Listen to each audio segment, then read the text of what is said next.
sharing this platform with you guys. I appreciate the NIMEC executive for giving me the opportunity to impart the little knowledge I have on you guys. And as you can see, I'm a lecturer with the Federal University of Technology, Akure. I'm in the Department of Mechanical Engineering.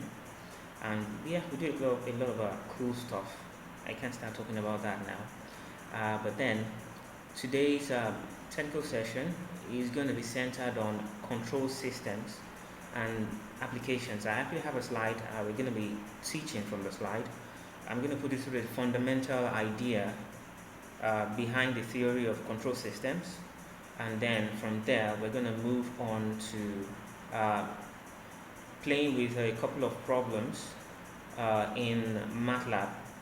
I think it's going to be wonderful when we start that. And then I'm going to actually look at a practical example, and then with that example we're going to see how we can actually model your own systems and then probably tweak or optimize the system parameters to get the best or the most desirable performance.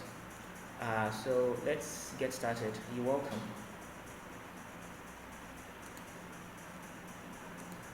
Okay, yeah, I think, yeah, okay. Yes, so I hope you can see the slides I have prepared. Let me see. Okay, so yeah. Okay, so control systems, basic theory and elementary application. Actually, it's just one application, but then I would have actually taken a lot more, but then the time we have would not be sufficient. So let's dive in and really check stuff out. Now that's the outline I have. We have the introduction, system modeling and response, system stability, and MATLAB implementation. I hope to do that in the next 45 minutes or so. Yeah, now the thing is this, I think I should probably give a background on control systems because it's something, a lot of you guys may not have actually gotten to that level where you get to really study control systems for what they are. In my university, in my department, control systems is taken by 400 level students. That's year 4 student, that is the year before they graduate.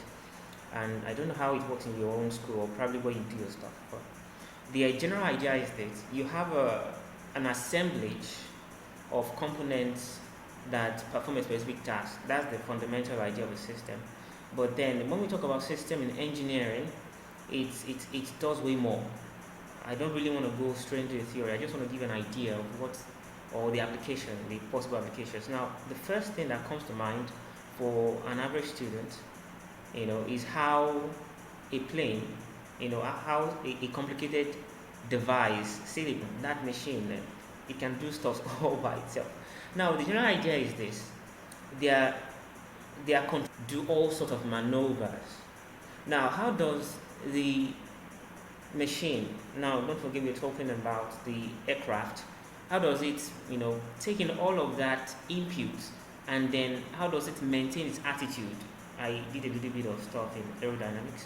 Its attitude, its altitude, and then goes all the way from where it starts, where it takes off to where it lands, without or with minimum human intervention. Now that's something that sort of intrigues a lot of young people, and probably that's what got us involved in engineering. And closely related to that is the concept of robotics. I think I should have actually put pictures here, but don't mind me. Probably maybe the next time.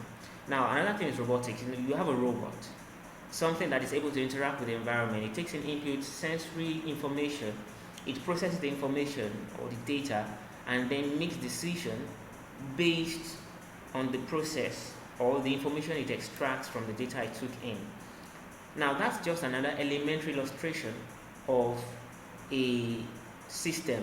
Maybe it's oversimplified, but I believe that helps you get the general idea. Now, those are like really huge things. We talk about the aircraft and its autopilot, a robot and its ability to make decisions all by itself.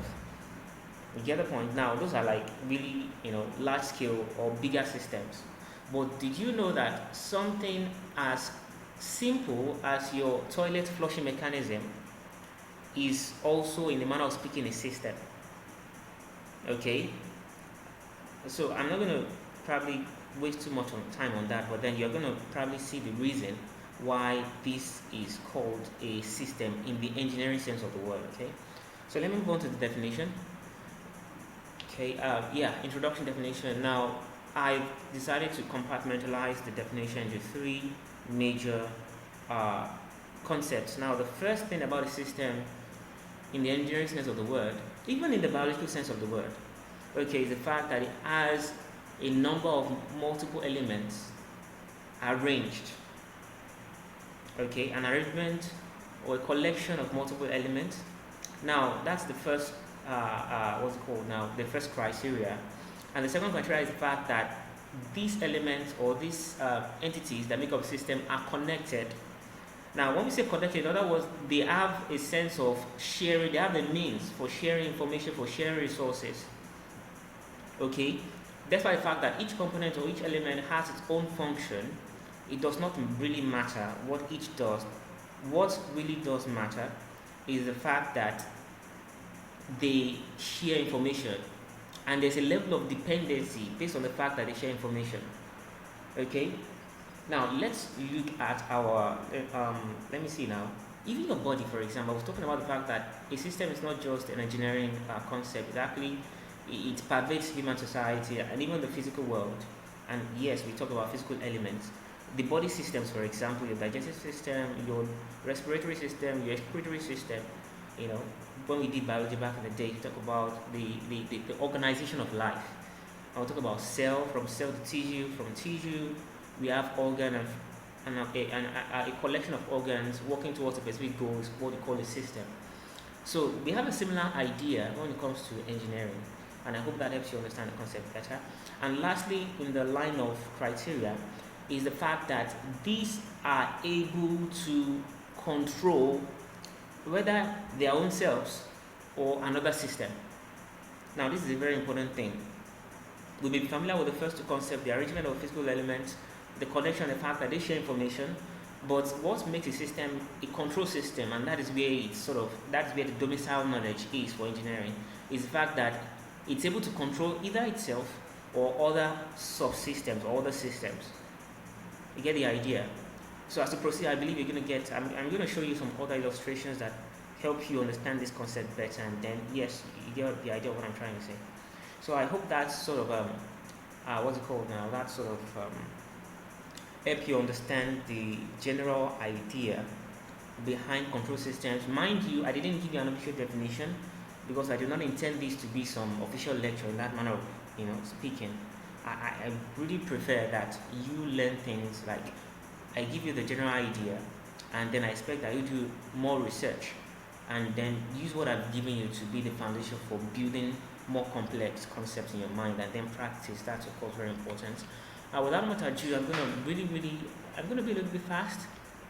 Okay, sorry, I just had to sort something out. Okay, yes, now let's move on. Classification. Now, when it comes to classification of systems in engineering, we have three basic classifications. The first one is more like a miscellaneous classification, but I'm going to discuss when we get there. And the first is either a system is linear or non-linear. Okay? In other words, there are behaviors that determines or describe system linearity. Now, when we talk about linearity in engineering, it is based on two mathematical concepts, and the concept of homogeneity and superposition. The concept of homogeneity relates to proportionality. Okay, in other words, if you increase the input by a certain proportion, will the output increase by the same proportion? Now that's homogeneity. A linear system is homogeneous and it obeys the law of superposition. So let me take that again. A linear system obeys the law of homogeneity and superposition. Homogeneous in the sense that if you increase the input factor or the input parameter by a given factor, the output is also increased to the same amount or to the same extent by the corresponding factor. I believe that's clear. And next, that's superposition. Superposition talks about combination of inputs, okay, to give a specific output. If you have, let's say, input I1 and input I2, okay, by the time you bring in I1 and I2, will it give you I3, where I3 is exactly a sum of I1 and I2. If I1 and I2 is not, or shall I say, if I3 is not an exact sum of I1 and I2, then superposition is not obeyed in that context. So if a system obeys the law of homogeneity and superposition, then it is linear. But if it does not obey those two fundamental mathematical laws, then it is non-linear. And we're going to see, subsequently, how that the fundamental thing, what makes a system, what makes us able to really play around with the system, is the mathematical model. But we'll get to that shortly. Now, the next classification is either if it's time invariant or it is varying. In other words, the first concept, time invariant, in other words, does not change, it's constant over time. Okay? And then, does it vary? Does it vary? In other words, are the parameters that describe or define the system, do they change with time? And for most systems we're going to be dealing with in this study, and for most systems that you would see, in practice, most are going to actually time variant or varying systems. And next in the line of classification is continuous or discrete. Don't mind me, you're going to see some concepts put in brackets. They are just pointers to what I'm supposed to do in the next slide. Don't worry, you're going to see what I mean by that in the next slide. Now, continuous or discrete. Now, let me quickly skip to the next slide. Now, you look at the screen now, you see that should be the top left-hand corner. You see a graph, so to speak, that shows what looks like a sinusoidal function. Now, this is a smooth curve. Okay, now the dependent variable is this parameter x of t, and independent variable is time. T could be anything, but let's say time. Now, this is a shape of a continuous function, and I believe all of us must have done a lot of stuff relating to the shape of a function in mathematics. So I'm not going to really dwell on that much. In fact, most of what we're going to be talking about in this study are going to be continuous function.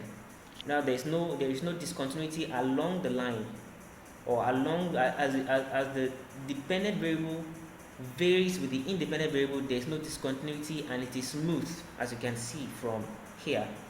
Okay, and now the counterpart concept is the discrete system. Now, look at this.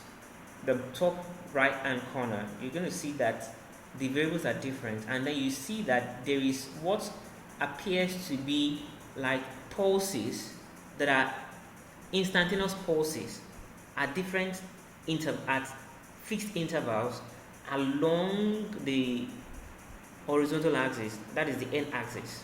You can see that here. Now, a physical phenomenon, let me not call it phenomenon, but a physical concept that helps you understand that to a certain degree is your heartbeat. But of course, our heartbeats are relatively constant. So, but the point is, your heart beats, and then it sort of goes down to probably, systole, diastole. It goes down, and then at a given time t, from the first beat or from the last beat, it goes up. There's a pulse. You get the concept, and then goes down, and then it goes that way along the line. Now, this is largely used in electronic communication. It's used in other concepts, but whenever it comes to electronic transmission and all sort of things, as you must have, I believe some of you are engineering students, a lot of you perhaps, and you must have done stuff in, I believe that is Fourier transforms, yes. So we're talking about discontinuous functions or discrete functions. In fact, a discrete function is an example of a discontinuous function. Okay, so as you can see in the right hand corner, this is dealt with in an entirely different way compared to this. Now, in between the two, you're going to see an image here. Now, this image here is it's trying to show us how you convert a continuous function, as we can see in the first graph here, to a discontinuous function or a discrete function. And the mechanism, the mathematical mechanism for doing that is called sampling. Okay, that is, you sample the amplitude. This is the amplitude measured on the particle axis. The amplitude sample at specific intervals of time. That is called the period. Okay, at this time t from 0, you sample what the value of the function is, and then you record it on a duplicate graph. Now, at another time t, now 2t, now remember t is the period, usually it's denoted by capital T. At time 2t, which is what we have here, you measure or you note the amplitude, and then you record it and you mark it out like that. So once that is done all through the process, then you join the tops or the magnitudes and you have what looks like a discrete function extracted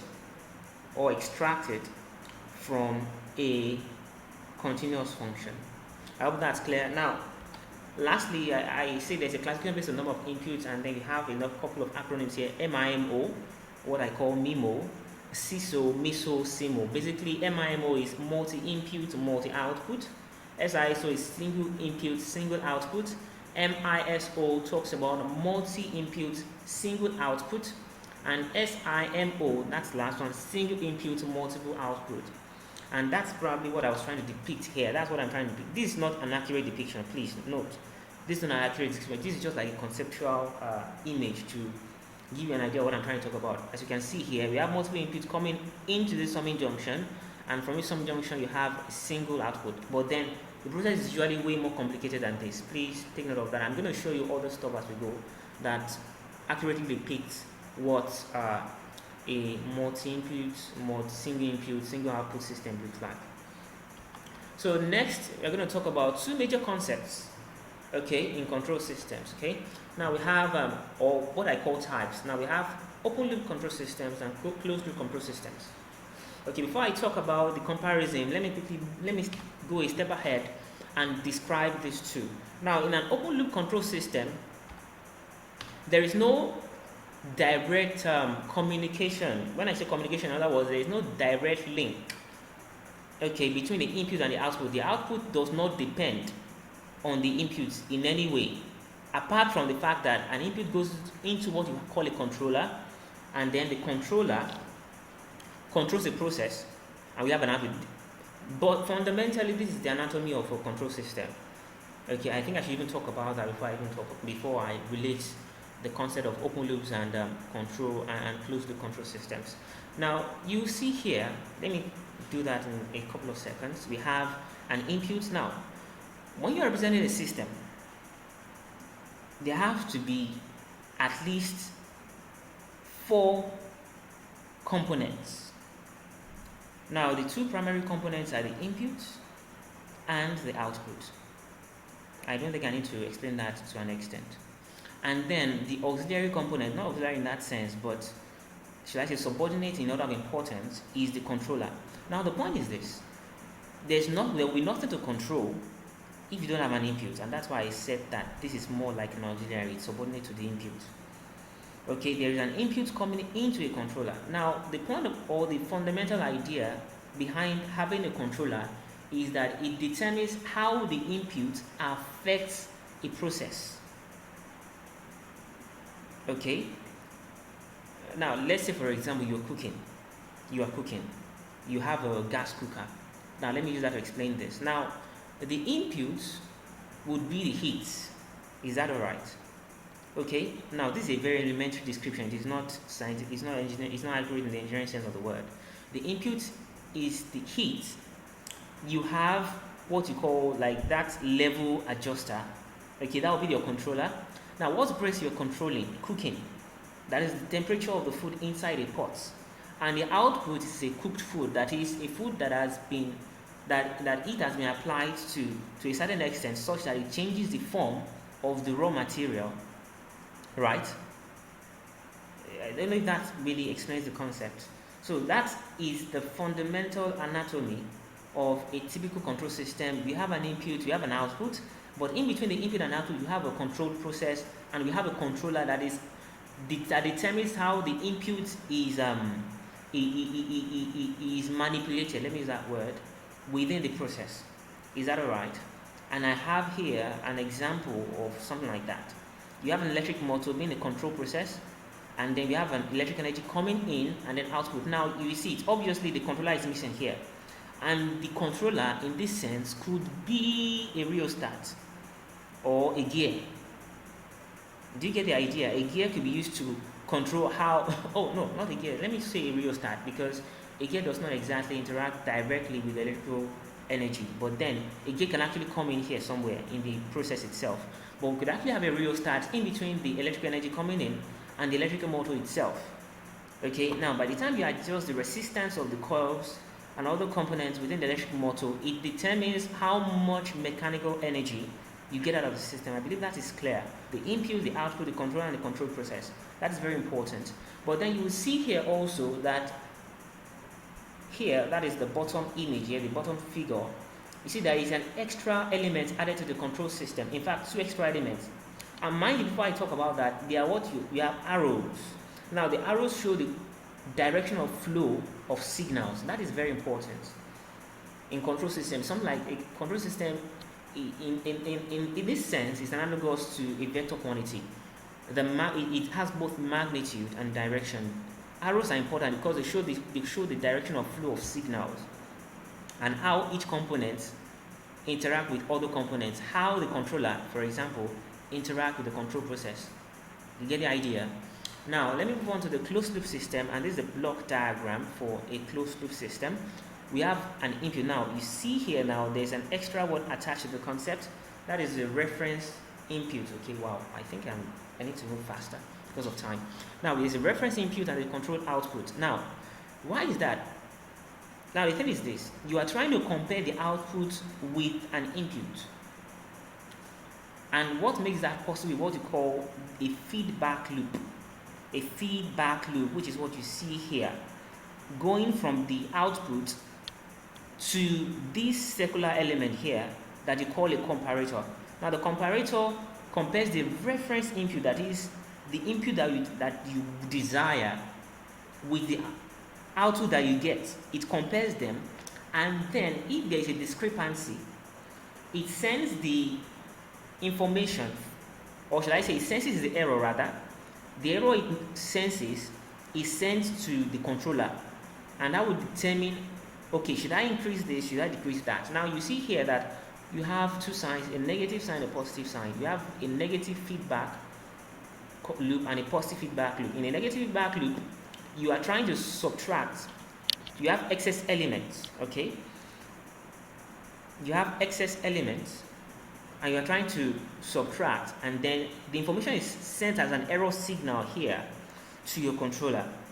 Now, once the controller senses the error signal, it pushes the information as a controlled signal to an amplifier. Now, this amplifier is more like it is not compulsory. Not all systems use amplifiers, but in some cases, in fact, a lot of cases, not just some cases, the control signal is usually from an electronic device, and the voltage, let's say whatever control signal or element, is usually of a very small magnitude, so it has to be amplified. Say for example, you're trying to control a very, let's say a machine, a heavy duty machine. Now you control it using, most times you use what's the name of this mechanical switch.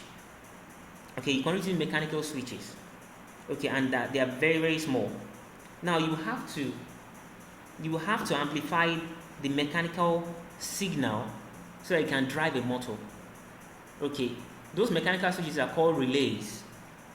Okay, or let's say for example you want to use a controller, an electronic controller, to drive a process, say an electric motor. Now we don't use something that is the size of the motor to control the motor. No, we use an electronic circuit, which usually have DC voltage that are really small. So you have to amplify the voltage to actually have a significant impact on the process. I believe that is clear. So you have a reference input, that is the desired input, and a controlled output. Okay, there are so many examples in this regard, but because of time I won't be able to go into those. So that helps us to get the basic idea between an open loop system and a closed loop system. Now the fundamental differences are presented here. An open loop system is easy to build, as it's very obvious here. It's very simple. It doesn't have a lot of elements, so definitely it should be easier. A closed loop system is complex. It's not so easy to build. Usually has more elements. And then yes, this is not reliable in the sense that you can't compare the output with the inputs to make sure that you get what you actually sent into the system. Now this, by comparison, that is the closed loop system is more reliable. This is inaccurate. This is more accurate, more stable, less stable. Now stability is a major concept in control systems, and I'm going to explain why this is down the line. Now in the case of open loop system, you cannot optimize because there's no way to measure your output, and it's more like a black box system. So you can't, there's no way to evaluate the performance of the system, and as a result, hey, you can't make it better, because making something better is a general idea of optimization. But as long as you can measure as you can do in closed system, then definitely you can actually make the performance better. Obviously, since this is built, it follows logically that it should be cheap, and this is relatively expensive. I should move faster because of time. Now, these are some practical examples. Now, we have here a thickness control machine. That is the image you have on the left, and the image you have on the right is like is a nuclear reactor. Is that alright? Now, I'm going to explain this. That is the nuclear reactor, because I believe you're more familiar with that. I probably use screenshots the first image here. Look at it closely in your spare time, and it's very straightforward, but because of time I won't be able to talk about this for now. So let me dwell on the reactor. I believe you all know what a nuclear reactor does, how it works. In a nuclear reactor, you have a fissile material that is being subjected to a forced probably fusion or fissile or fission reaction, and then that is controlled by usually boron rods. If you still remember clearly, these rods are supposed to use to control, or should I say the rods absorb neutrons. So the volume or the number of neutrons available in the nuclear reaction will determine how much power you get. So if you want more neutrons, what do? You withdraw these boron rods. And if you want less neutrons, what do? You insert boron rods into the core so that they actually absorb neutrons, so they have less energy. So look at this. I believe that helps you understand. Now, the reaction is exothermic, right? So as a result, it generates a lot and lots, billions of joules of heat. Okay, and this heat is exchanged with an heat exchanger. Okay, this is transferred to a heat exchanger that is external to the core, and that vaporizes water in a steam generator, and the pressurized vapor is used to drive a turbine, and turbine drives the generator. Now, that is the physical modeling. Okay, so you will see I like the way this picture is actually it's shown here. It tries to relate the physical model to the control system model. Now, the thing is you start with the reference input. Now, the reference input is the desired electric power. How many megawatts of energy do you want? Of course, that's based on the design of your reactor. Okay, but in most cases you don't tend to get that actual power due to a lot of losses that occur down the line. As a result, you have to make adjustments to the system, and that's the concept of making adjustments to the actual output so that it can match up with desired input is control systems. And we have an equivalent here. Okay, like I said, you have a desired electric power, so you send signal. Now, the signal you are sending is probably the mechanism that starts the fission reaction. Okay, and that eats up the reactor, the critical mass and all of that stuff, and it's and you have a chain reaction, and that heats up the system. Okay, now, like I said, assuming you are getting less power than you want, what do?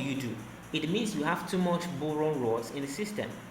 So you have a measuring device here. Now, in most cases, you would see here you have a comparator device, but before you can compare, you have to measure. Okay, so usually, as you can see here now, in this case now, that's the left-hand image. That is the thickness controller. See that there is a measuring device in the feedback loop. Do you get that? But in this case, it is not included, but actually it is. So a measuring device, you measure the output power, you compare it with the input power. Now, if the power is less, what do? You actually have a positive feedback loop, as we have here. So in this case, you take the positive sign instead of the negative sign, and then signal is sent to the boron rod or the control unit, and that withdraws the boron rod, so you can have more fissile material in the reactor, and the converse is true for the case. Okay, and then I'm going to talk briefly about this, and for your information, this image here, sorry about that. So this is relating to this. Okay, this is a temperature control system for a room, and this is the equivalent representation of this system. Now, you have a specified temperature for the room, and then you have, this should be the specified temperature. That's the reference input is the specified temperature, but then for whatever reason the room does not match up with the temperature. Okay, so what happens, or what do you need? you need to either increase the temperature by increasing the energy output of the furnace, or you reduce the temperature by reducing the energy output of the furnace. Okay, now that's controlling element. Now we see this now you see that this is a process. I think that makes sense to you. This is a process and this is a control element. The switch, which is what we have here, this is more like now what does it look like? A bimetallic thermostat. All the mechanisms can be employed, but I believe we've all learned about bimetallic strips in our O-level physics. So that is what determines. So if the temperature is higher than a specified limit, what do? You just disengage. Your bimetallic strip disconnects, and then the heating stops. And I guess your heating system is more like a glorified version of your pressing iron. I hope that is clear. So because of time, I have to really move faster than that. So I'm going to move on to system modeling. Okay, now the thing is this: it doesn't matter how clever I am, I can't just know stuff about a system. Say for example, the room I'm in right now, the temperature. I need something to measure. I need something to determine the relationship between parameters I'm measuring. Okay, first of all, I have to be able to quantify the measure. Sorry about that. I have to be able to quantify the parameters that are involved in the system. That is number one. And number two, I must be able to determine the relationship, the parameters that are interacting with the system. That takes about the definition of control system. The first definition is one, you must have a collection of elements. Excuse me. Now the second one is that you must have a connection between those elements. Now the essence of connection is that they interact with each other, they share information, and do all sorts of things. Do you get the idea? Now the tool for determining, for quantification, and for determining the relationship is mathematics. Okay, so whenever we are modeling a system, the modeling is only possible within the framework of mathematics, at least as far as I know. Okay, so that's why mathematics is so important in engineering. In fact, engineering is basically, to me, it is applied mathematics. Basically, engineering is applied mathematics. Okay, now, so the thing is this: in a system, you at least have two variables. One changing with respect to each other, to the other one. Now, what does that bring to mind? When one variable or one parameter is changing with respect to the other one, that's calculus, and that leads us to differential equations. Okay, so differential equations is a set of mathematical equations, mostly calculus, describing the behavior of physical systems when one variable or parameter changes with respect to the other. And that's what I just said. Now, in most cases, the independent variable is time. Not in all cases, but in most cases. And differential equations are only applied in the modeling of systems that can be expressed as continuous mathematical functions. Okay? And lastly, Laplace transforms. Okay? Now the Laplace transform is a set of algebraic rules that helps you determine, or should I say, helps you solve calculus or differential equations algebraically. I believe you must have come across that in your mathematics, but due to the fact that this is purely an application class, I won't go into the details of all of those things.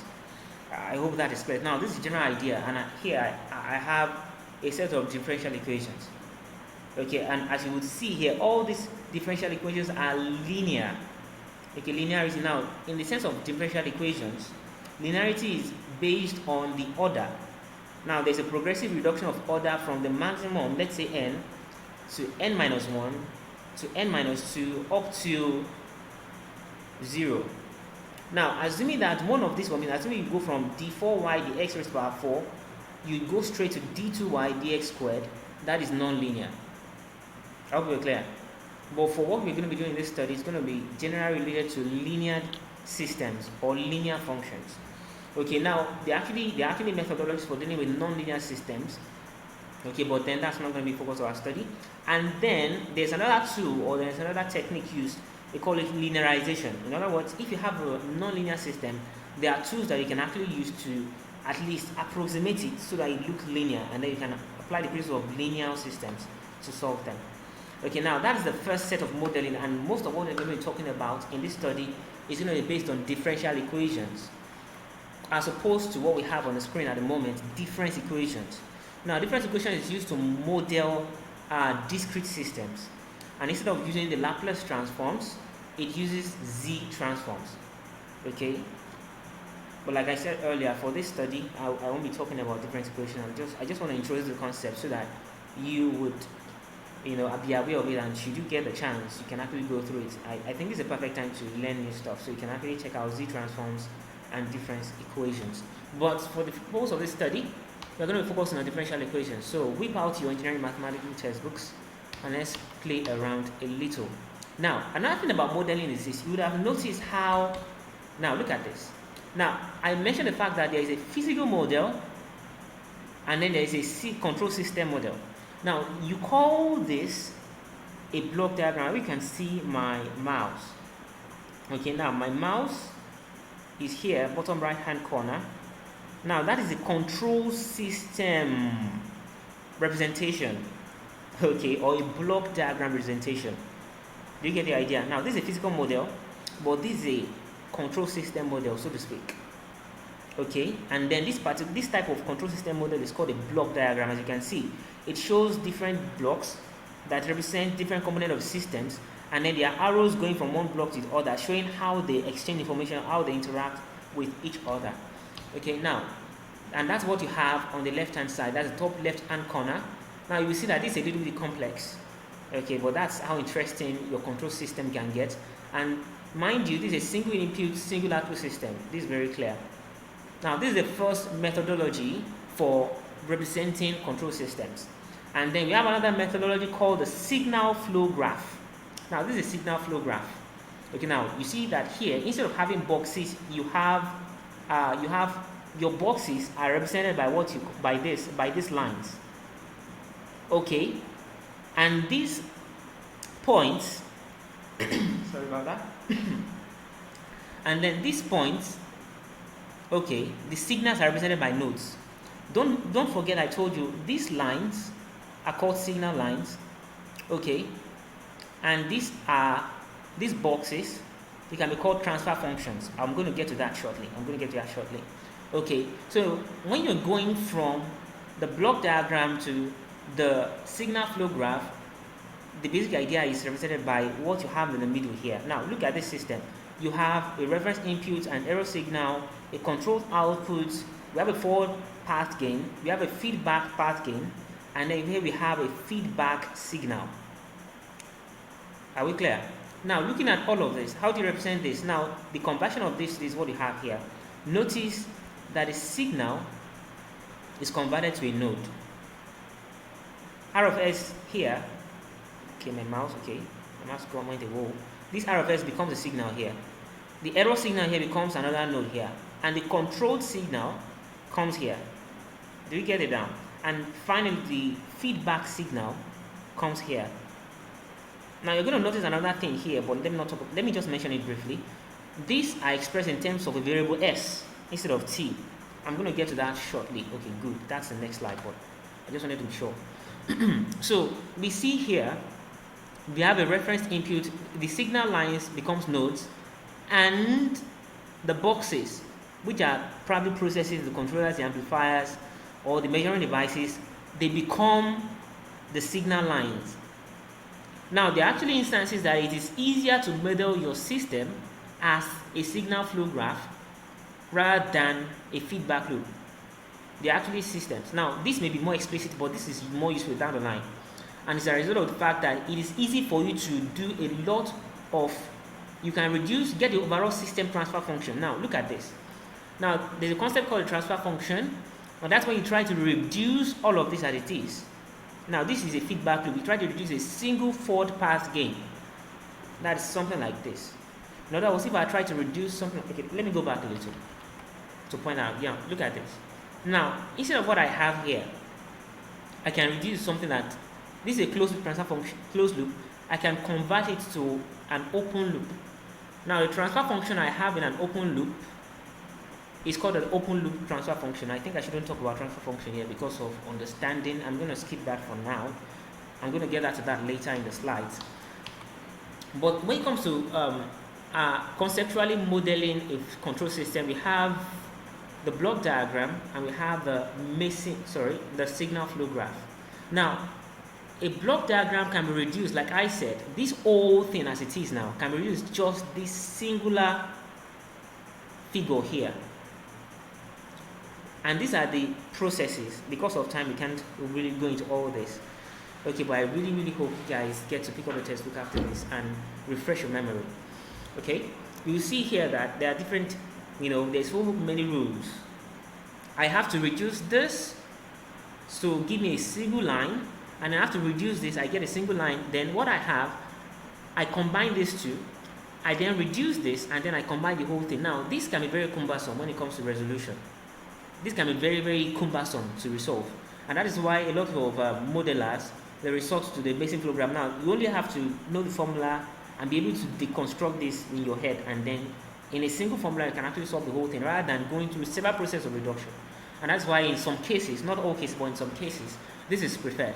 But when it comes to conceptual or intuitive understanding, this is actually preferred. Do you get the kind of idea? When it comes to intuitive understanding of the control system, the block diagram is preferred. But when it comes to the mathematical aspect of reduction, the signal flow diagram is preferred. And you will see here you have a Mason reduction formula. Now, this is a Mason reduction formula. I'm not going to go into that. I just want to put the concept across to you. I expect you to check that out later. And don't forget, you can actually control this. I said control. Sorry about that. Convert a block diagram to a signal flow graph and vice versa. And the basic idea of what is displayed here. You would also notice that here, you notice you have a negative one here. The negative one here tells you that this is a feedback loop. And of course, that is indicated by the direction of the arrow. The arrow is going back. It's folding back, going back. Unlike this arrow here, this arrow is pointing forwards. I do hope that is clear. So these are just conceptual. Like I said, this is basic theory. It's just supposed to introduce the concept. And then I do introduce you the applications too. I expect you to probably go on. I'll figure out the rest later. Now, I'm almost out of time. Okay, I really hope this doesn't really go beyond an hour, but I guess you have to, but I will try to make it as quick as possible without making lose information. Now, the thing is this. Now, you also see here, now we have time domain, we have a Laplacian domain, and then we have a frequency domain. Okay, now, in the time domain, that is what you do in your differential equation. But then when you have to evaluate the performance of a control system or a differential equation or a control system that has been combined to a differential equation, then you have to take it into the Laplacian domain. Okay, we're going to get into that shortly in the applications. And then we have a frequency domain. Now, the frequency domain functions in a similar manner to the Laplacian domain, but the frequency domain is more, what's it called now? It is more suitable. It is something that is it is more suitable to graphical representation of the control systems. So just take it for now, just take it as it is for now. Okay, and then I put something here, the TF. Now the TF is the transfer function. Now the transfer function is also known as the gain. Now let's go here a little. Now the transfer function for this system as it is the output or the ratio of the output to the input. Okay, and you would see here, as we see here, the mathematical formula connecting these three variables is that C of S is equal to R of S multiplied by G of S. Okay, that is very important. C of S is equal to R of S multiplied by G of S. For any given loop or mini loop, C of S is equal to G of S multiplied by R of S, such that the gain or the transfer function for this chain or for this path excuse me, is G of S and is given as C of S over R of S. Now let's quickly do something like that here. Now look at this. Okay, this is not very explicit. Okay, not very explicit. Now these are the reduction formulas. You can actually look at them briefly. Now for a forward path, the path gain is, you just multiply these two, and that's what you have here. Now this is a feedback loop. The way you reduce, okay, this is not the feedback loop, rather it is the combination of blocks in parallel. You see that here. Now this is where I was actually going, because this is, you come across this a lot. Okay, now this is a feedback loop. See that not all arrows are pointing forward, unlike what you have here and here. You actually have a feedback loop where an arrow is pointing backward. And the mathematical formula for the resolution of this block is this. Okay? In other words, this is the open loop transfer function. What you have here, the reduction you have here, is the open loop transfer function, and is given by this g of s over 1 plus g of s multiplied by h of s. Now, you would notice the signs here are dual. So whenever you have a negative feedback loop, the sign here is positive. Whenever this is a positive feedback loop, the sign here is negative. That is very important. This is one of the fundamental concepts in control system. Once you understand it, that helps you simplify a lot of other concepts. Okay. Now the transfer function for this system now, that is for the mini system I have here, pointing out with my mouse, is c of s over r of s. And c of s over r of s for this case is g of s over 1 plus gs multiplied by hs. Now this is a very important ratio, the transfer function. Okay, it's a very important ratio. Okay. And then the denominator of the transfer function, or the gain, another name for the transfer function is the gain, is what you call the characteristic equation. Okay, it's called the characteristic equation. We're going to use that as in stability. Let me move forward. Now, how do you, measure the performance of a system? Now, we talk about the errors, inherent errors in the system. I'm going to explain that graphically as we go on. The stability of the system, and then we have to talk about the response time. Don't worry, I'm going to discuss all these concepts graphically as we move on, and then the last is the cost. How much does it cost to build and implement the system? So these 4 basic concepts are what's used to select a system over another. Is that right? Okay, good. Now, when we're modeling system mathematically, when we want to test the behavior of a system, there are mathematical concepts or mathematical inputs that you use. Now, there are 5 major mathematical inputs. We have the impulse function, and the mathematical denotation is what you have here. For an impulse function, now this is a unit impulse function, but for generically speaking, your impulse function is equal to infinity when n or when t is equal to 0.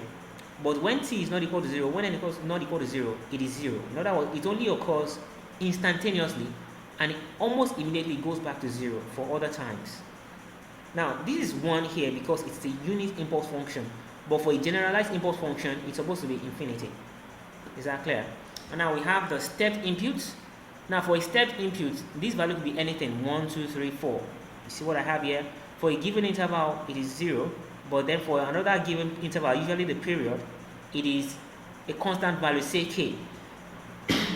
Now, for this particular system or particular input, sorry, not system, it's a unit step system in the sense that the step value is 1. And of course, the next one is a ramped system or a ramped input. What am I saying system? In a ramped input, you have a straight line graph representing the function or representing the input. And in the case of a unit ramp function, the gradient of this ramp is 1. Next, we have the sinusoidal function. And lastly, we have the parabolic function. Now, these are used to test the behavior of the system. Excuse me. Now, it is very important we understand that, like I said earlier, the fundamental to use for analyzing control system is a Laplace transform. Okay, the other tools probably when you get to the frequency domain, and if you are dealing with discrete function, you talk about the Z transforms. But what we're going to be dealing with in this study is largely Laplace transforms. So for a given input, what is Laplace transform? If you have a stepped value k is a constant, the Laplace transform is k over s. And for a special case, where you have a unit step function, and then of course k equal to 1, and that's what you have here. For the ramped inputs, this is what you have as a Laplace transform, and then the special case where you have a unit step function. Okay, the Laplace transform of a parabolic function is this. Now 2k is also a constant anyway. You can say let the constant 2k be equal to another constant c. So this will be c over s raised to the power 3, where s is the Laplacian variable. Okay, whenever you're taking stuff from, now you notice here that in a time domain, the independent variable is time, t. But in Laplacian domain, the independent variable is s. I won't really spend a lot of time in Laplace transform because of, we don't have enough resources. Okay, I think I have to move really fast now. So now there are two general orders of a system. Now we have the first order system, which is what you have here. In the first order system, you have this. We have a reference input, the control output, and then we have a feedback loop. Now in the feedback loop, where there is no block in the feedback, it's called a unit feedback loop. Okay. Now the fundamental forward gain is represented by this expression 1 over st, where t is the time constant of the system. Okay, by the time you resolve this feedback loop using the g of s over 1 plus g of s, this is what you are going to have. So this is a forward. Now for a first order system, the forward path gain, or should I say the open loop gain, or the open loop transfer function, is 1 over 1 plus st. While for a second order system, you have this. You have an angular frequency or a natural frequency omega n, and then you have this parameter, this zeta. So in most tests, you're going to see zeta, not delta. Okay, you're going to see zeta, not delta. And then by the time you resolve the closed loop here, you're going to have an open loop transfer function of c of s over r of s equals to omega n squared over s squared plus 2 zeta. Now you see here. Now it is properly represented here. I apologize for the discrepancy. This should be zeta too. I apologize for the discrepancy. And then this gives you that. Now we're going to come back to this when we are doing our MATLAB analysis application. Yes. Now this is a graphical representation of the two systems. Now on the left hand side we have a first order system, and on the right hand side we have a second order system. In a second order system we have four major forms. We have the undamped system. In that case, your parameter delta, or your zeta in this case, which is also known as the damping ratio, is equal to 0. For this undamped frequency, or your undamped vibration, or your undamped system, the parameter zeta is 0. For an underdamped system, your parameter zeta is less than 0. Sorry about that. It's less than 1 but greater than 0.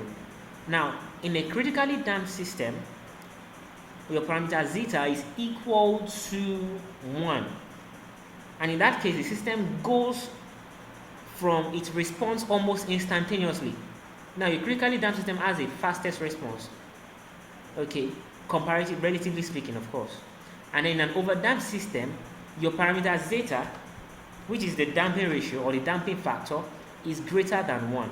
And then in this case, that your system takes the least time to settle. Okay, you see here. Now on that system, the system never settles. In an underdamped system, you see here this vibration here. It doesn't settle until around this point. But for a critically damped system, it settles quickest. While an overdamped system, where zeta is greater than 1, settles the slowest. Now that's for a second order system, and there are actually parameters for describing the function or the anatomy or the different parts of an underdamped system. Now you are going to see some parameters here, MP. Now this parameter P, M sub 3P, is the peak overshoot.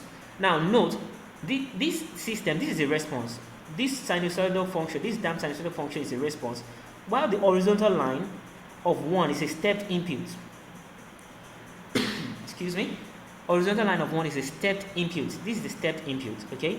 Now, in the first cycle for an underdamped system, your system tends to do what? It tends to overshoot the input, and the measure by which it overshoots the input, don't forget that this is the input and this is the response. So the maximum amplitude above the input is called the maximum overshoot.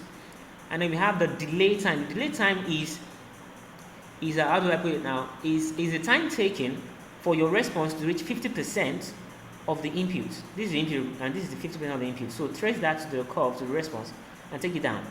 Mind you, this is measured with respect to time. And then we have the rise time. The rise time is time taken for a system to either reach. Now, for some system, you can actually define that as the time taken to meet the output. Okay. But you will notice that in this system, it is time taken to reach about 90% of the output, as you will see here. Okay, for some systems, for 90% the time taken for the output to reach 90% of the input, or if for other systems, it is defined as the time taken to reach 100% of the output. And then we have the peak time. With peak time, the time taken to reach the peak overshoot. And last, we have the settling time. The settling time is the time it takes to transition from the transient phase into the what's it called now? The steady state phase. Now, if this were to go on for an infinite period of time, you notice that at some point, the oscillation will stop. So the point at which the oscillation stops beyond is called the steady state phase. But when you still have the oscillation, that is the transient phase. And lastly, we have the error. As you can see, as it settles, you see that the error is tending towards 0. In other words, it is going to meet the input at some point. Okay, so the error is the difference between the output and the input at any given time. That's E of t. But the error after your system has settled down and it's in a steady state, the error is known as the steady state error. Is that alright? And then that is for the second order system. I have to explain it first because it looks a little bit more interesting and more enticing. Don't mind me. Okay, now the left hand side gives us a first order system. In a first order system, behaves somewhat like a critically damped system, but not exact. It's not the same thing.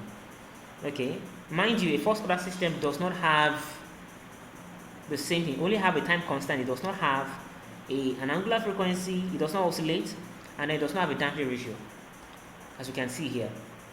So the principal parameter in your first order system, in the response of the first order system, is the time constant. And as you see here, this is not very clear. This is 0.632. The time constant is the time taken for your system to do what? To reach 0.632 or 3.2% of the input. Now you see in the upper image here that we have two figures. The blue one is the input. That is, in this case, you see that this is stepped input. Okay, and this is the green line is the response for a first order system. This is how a first order system responds to a stepped input. Okay, now you can also define other things such as the what's it called now? The rise time and the settling time, but then it does not have the peak overshoot and the peak time. Do you understand? So I have to move fast. Oh, I'm running out of time. But then we have not even gotten the interesting part here. Please bear with me. I'll try to make this as snappy as possible without spoiling the fun. Now, I want to model a case study. I was supposed to have multiple case studies, but because of time, I really didn't go into all of that. Okay, and because of time also, I'm going to skip a lot of these concepts, but then I'm going to make sure I provide a link to this material. Maybe, I don't know, maybe I'm going to have a Dropbox link or a Google Drive link. It's going to be inserted. I think we should do that. We're going to do that. We're going to insert it, put it in the video description. We're going to upload it, and then you can download it and explore for yourself. Okay, let me go back to where I was. I'm going to skip some studies. Now, for those of you in, say, maybe 300, 400 level, this should be familiar. You must have come across something like this in mechanical vibrations. Okay, you must have come across something like this in mechanical vibration, and this is very important. Okay, now, because of time, I won't go into the deconstruction, but then by the time, this is the system diagram, and these are free body diagrams. Now, the left-hand free body diagram models the first mass and the forces acting on the mass. We have the spring force, the damping force, the external force F of t, and the inertial force, as you can see here.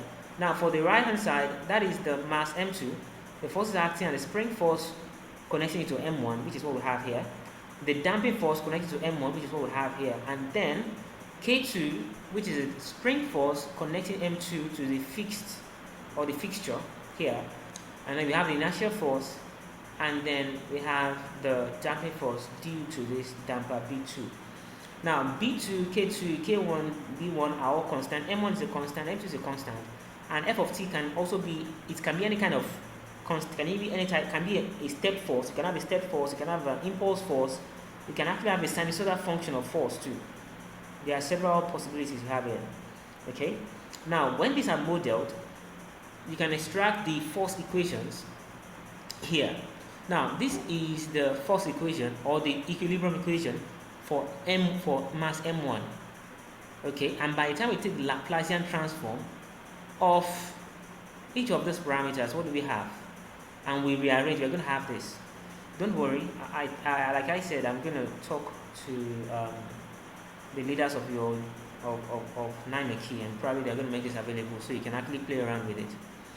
Okay, so this is the Laplacian transform for body 1, and this is Laplacian transform for body 2 that is obtained from the equilibrium equation. Mind you, the Laplacian is obtained from the equilibrium equation. This is differential equation that describes body 1, differential equation that describes body 2, and for in each case there is a Laplacian transform that is derived from the differential equation.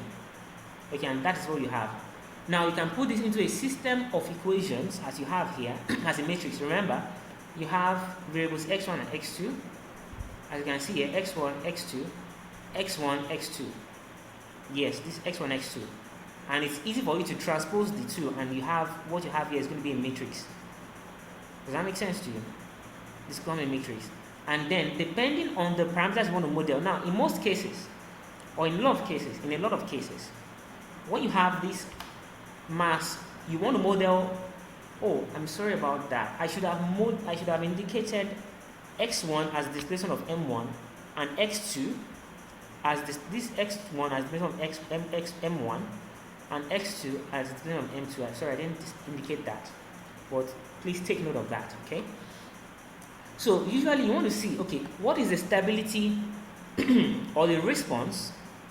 What is the response? How will the displacement of m1 behave with respect to f of t? That is very important. In most systems, something like this, you want to see the output. You say, okay, let x1 be the output.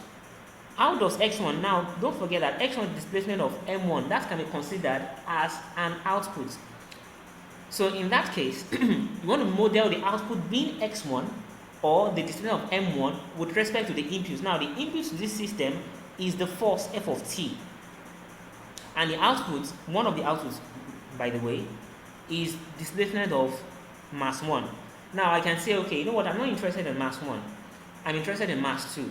So you can actually model the response or the output, that is the displacement of x2 with respect to the input force. Okay, now this is very important, and by the way, this is actually this system actually finds practical application in several things. You use it in earthquake buildings, you actually use it in automobiles. So now that's like a very common place where you use this kind of mass damping system. Okay, you have a damper or a dashpot, and you have a spring, and then of course the mass is going to be the vehicle itself. Now this is one of many systems you can model. You can actually model a DC motor. I was going to include something along the line of a DC motor, but then the time I have won't allow me to actually go into that, so I decided to skip that. Okay, so you can actually, by the time you solve this system of equations, you don't even have to solve it with matrix. Actually, you don't even need to use matrix. You can actually solve it by substitution. Okay, you can substitute, and by the time you solve it, you're going to have these two solutions: x1 equal to this, and x2 equal to that. And then you can actually express this as a gain, or it's a transfer function. Remember, the transfer function is the output over the input. Now, the output in this case, that is for this, I'm taking my output as x1 over the input. That's f of s or f of t, taken to the Laplacian domain becomes f of s, and that gives me this transfer function. So this is a transfer function that describes the relationship between the output or the displacement of m1 with respect to the input force. Okay, and secondly, or the other possibility is modeling the response of the displacement of m2 with respect to the input force f of t. And in that case, it's output over input giving us a transfer function. Now I'm going to take one of these and make it my case study much later in the MATLAB application. I'm going to talk about much later. So I'm going to stop there for now. Now the thing is this. Now remember what I said in the performance of the system. Number one, the cost. Number two, let's go back there so we have a clear picture. Performance of a system. Oh, sorry, I think I went past that. Yes, sorry about that. Now we talk about the error associated. So if error is going to be considered, that means in most cases you won't use first order system. Sorry, open loop system, not first order system. Sorry about that. Use open loop system. Okay. In most cases, you won't use open loop system. Let's say, for example, your switch. For example, the switch you used to put on your light or your fan, your regular fan, is not a very sophisticated application. So it's more like an open loop system. Just put in something and you get an output. You don't need to know anything as such. Now the other part is the response. Now the response, what I just discussed briefly, and then the more important part in most cases, the stability. Now stability is like a key thing. How stable is the output with respect to the input? Now this is the foundation of a lot of things in control systems. Once you're able to quantify and analyze the stability of the system, when you have to quantify and analyze the stability of the system, then it becomes very, very easy to tweak the parameters so you can actually get some measure of good performance. Don't worry, I'm going to explain that concept when we start applying. But stability is a very important thing, and we're going to be turning on it a little bit in the application. Okay, now there are different methods of basically for control system, stability is defined. Okay, let me just go straight to the engineering way. A system is said to be is said to be stable if a bounded input yields a bounded output. What does that mean? It means if you have a definite finite input, the output does not continue indefinitely. Okay? In other words, the output actually behaves in a specific manner. What do I mean? Let me show you something here. Now, I'm still going to explain this figure, but I want you to illustrate the concept of stability. Now, look at this system. You see that the response is increasing with time. Obviously, this is an unstable system. For a given input, the output is increasing infinitely. So that system is unstable. But compared to this is a marginally stable system. Why? Because it is neither increasing nor decreasing. The system output or the system response is neither increasing nor decreasing. Unlike here, in a stable system, for a given input, what happens? The response decreases with time, and at some point it matches with, or emerges rather, with the input. Now these are the three basic states of stability, and that's what we mean when we say that a bounded input gives a bounded output. Okay, now this is what we mean by stability in that regard. Okay, and basically a system also ought to be stable. When there is no input, then the response should be 0. And that's, in a way, can be like a paraphrasing of Newton's first law of motion. Remember, a system remains in a state of rest of uniform motion except acted upon by an external force. We can say that when a body remains in a state of rest, when there is no force acting on it, then that is what? That is stability. Okay, but then if it remains in a state of continual motion with no external force, that is relating to marginal stability. In the marginal stability scenario, the system is neither stable nor unstable. It actually has a tendency towards instability. Is that clear? So we're going to talk about, I won't really spend a lot of time talking about this. I'm going to get down to this later. Okay, now there are different methods for evaluating stability. We have the Routh-Howitz criterion. Now that's a matrix. Now this is what you have here. What you have on the screen right now is a Routh-Howitz criterion. Now when you have a Routh array, assume you have a characteristic equation. Now the characteristic equation of a system is the denominator of the transfer function. Okay, I'm going to explain that practically later. Please bear with me. I don't want to jump into mathematical analysis ahead of time. Or let me just show you. Now, assuming you have something like this. Now, look at this as it is. Now, look at this equation. Now, this is a transfer function for a given system. Assuming it's a transfer function for a given system. The characteristic equation of this system is this denominator, that is x cubed plus 18x squared plus 10x plus 28 equal to 0. That will be the characteristic equation. Okay? Now, when we're also talking about stability, we also have to know that there's a concept called zeros. The zeros of your equation, the zeros of a system are the roots of the numerator of the transfer function. Okay, and then we have to understand the concept of poles too. Now, the poles of an equation of a transfer function are the roots of the denominator. The zeros are the roots of the numerator. The poles are the roots of the denominator. We're going to come back to that later. Please take note of that. And that is what I was trying to explain here. So, whenever you are constructing your Routh-Howitz array, you use the characteristic equation, that is the denominator, equal to 0. And then you put it in an array like this. Now, mind you, you see that All the even terms are placed in the first row, the odd terms are placed in the second row. Now, the subsequent terms are obtained by matrix determinants. In order for me to obtain B1, I have to use A0, A1, A2, and A1, which is what I have here. To obtain B3, now mind you, you have to be very careful. I use A0, A1, and then A4, A5. I do not use A2, A3. Is that clear? Now, to obtain B5, in this case, I'm going to use A2, A3, and if this is probably going to be A6, A7. That's for B5. Now, the same thing goes for C1, C3, C5, and subsequent values. Now, having obtained or derived your route array, how do you tell if the system is stable? Number one, the system is stable if all the elements in the first row have the same sign. In other words, A0, A1, A, B1, C1, if everything are either positive or negative. But as soon as at least one of them is negative, then by default, the system is unstable. Okay? Now, the number of sign changes you have in that first row determine the number of, okay, I've not talked about the S-plane. I'm going to talk about S-plane shortly, but that's the fundamental criteria. And then number two, take a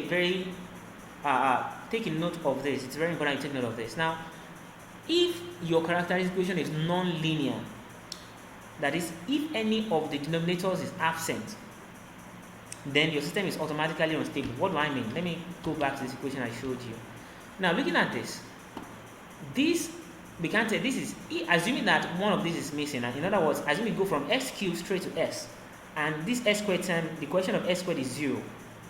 That means this system is automatically stable. I do not need to construct a route array to determine that. I hope that is clear. So I'm going to stop there on the stability of route array. Like I said, we're going to make this available, I hope, hopefully, probably to a good drive, and you can download and actually play around with it on your own. Now, and then there's another way for determining stability. Now, the root locus, okay, the root locus, then we have other frequency-based techniques, the polar plots, the both plots, and the Nyquist diagram. And we're not going to be talking about most of this, but in this study, I'm going to apply only the polar-based plots, and then there is a concept called the S-plane. And now, this is the S-plane. The S-plane is a plot of your poles and zeros. I'm going to explain that. Take it easy. Now, what is the S-plane? Now, look at your equation. Say this equation, for example. Remember what I said about the zeros? The zeros are the roots of the numerator, while the poles are the roots of the denominator. Is that alright? The roots of the numerator are called zeros. The roots of the denominator are called poles. Now, for any system, now when you have the roots, you then plot them on the S-plane. And that is a major determinant of the stability of the system. I'm just going to explain what all of this mean, but when we get to the application, then you are going to see it practically. Now, it is another thing you also notice is that when determining the stability of a system, what you usually consider is the poles, that is the root of the denominator. Okay? Now, when your poles are anywhere in the right-hand side of the S-plane, and by the way, the right-hand side is anything beyond the imaginary axis. Okay? If anything is beyond the imaginary axis, then it's to the right-hand side. That is beyond it to the right. Anything beyond the imaginary axis to the left is to the left. In other words, so based on that understanding, note that anything to the right of the imaginary axis is unstable. RHP means right hand plane. And anything to the left of the imaginary axis is stable. Okay, in other words, you will see, obviously, we see that when your zeros are negative, then there will be, all your zeros, then your system is stable. But then even if one of your zeros is, when your poles are all negative, your system is stable. But when at least one of your poles is positive, your system is unstable. I'm going to repeat that. When all your poles are negative, that is to the left hand side of the imaginary axis, then you have a stable system. In other words, you have negative roots. But when any one of them is positive, then automatically it lies in the right hand side, and then your system will be considered unstable. Is that alright? But then there's another issue here. What if you have a pole on the imaginary axis? Now, when you have a single pole or two poles on the imaginary axis, your system is marginally stable, as you can see here. If you have, in a lot of cases, you can actually have mirrored axes. That is, you can have one here and one here. Okay? But when you have two, when you have two poles on the imaginary axis, then your system is marginally stable. When you have two poles on the imaginary axis, your system is marginally stable. But if you have two poles on the same point on the imaginary axis, your system is unstable. Now, you will see that this figure places some graphs behind this point, because this graph, this kind of function, will produce a Laplacian solution that looks like that will be placed here. Okay? A system that has this behavior will have its pole in the left-hand side of the axis, somewhere around here. Okay? That is in the second quadrant, assuming it's first, second, third, fourth quadrant. Okay? But a system that has this behavior will have its pole somewhere around here. Okay? A system that has a marginally stable system, as you can see, this is a marginally stable system. It's an undamped response. So you have something like that here on the imaginary axis. Same thing goes for here. Okay? But then at the origin, when you have s equal to 0, that means you have a stepped response, something like this. But when you have a ramped response like this, that means it is on the real axis, which is still on the right hand side. You're going to have an unstable system because the response keeps increasing infinitely. Same thing happens when you have a parabolic function going this way. Okay? But when you have an exponential function like this, that means you have one of your s on the negative real axis, which makes it unstable. Make it stable rather, and this is also stable. So, sorry about the way I'm rushing the concepts. I kind of conscious of time. I want us to quickly get to the application because that's where it gets really interesting. Okay? So I'm going to skip all of that for now. All of this, I'm going to point that out in the application.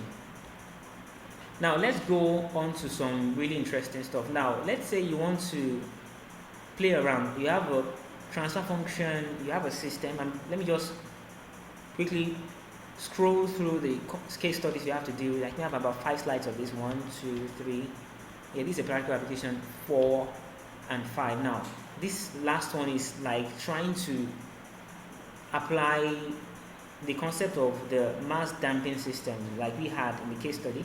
We are trying to consider a practical scenario and solving a problem with MATLAB. Is that alright? Okay, now I'm going to play with a fundamental system like this. Now let's take a look at the system carefully. It's really important we understand this. Okay, maybe I'm going to share my screen. Escape. And I'm going to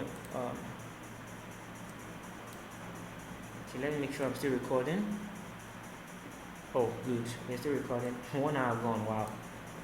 Okay. Now let's quickly play with MATLAB a little. Okay, now we want to determine the poles, the zeros, and the gain or the transfer function of the system. Okay. Oh, I don't think there's a way I can make that work. Okay, let me just play with what I have. Now let me select my working directory first. Working directory.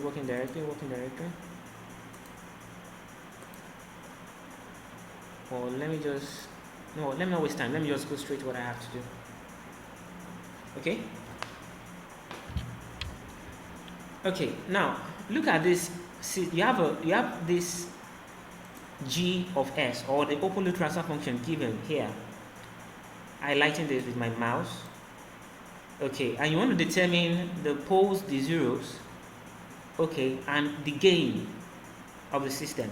Now the gain of the system is what will be the value of this be? I'm going to show that later, shortly, okay? The gain of the system, that is by how much or by what factor is the output amplified with respect to the inputs. That is the gain. By how much, or what's the factor by which the output is amplified with respect to the inputs? Okay, I hope you understand that. Mind you, let me quickly try to show you what this is trying to do. What's an equal to? I'm going to do that quickly. Now, this is that is the controlled output. That is C. Oh, C of S over R of S.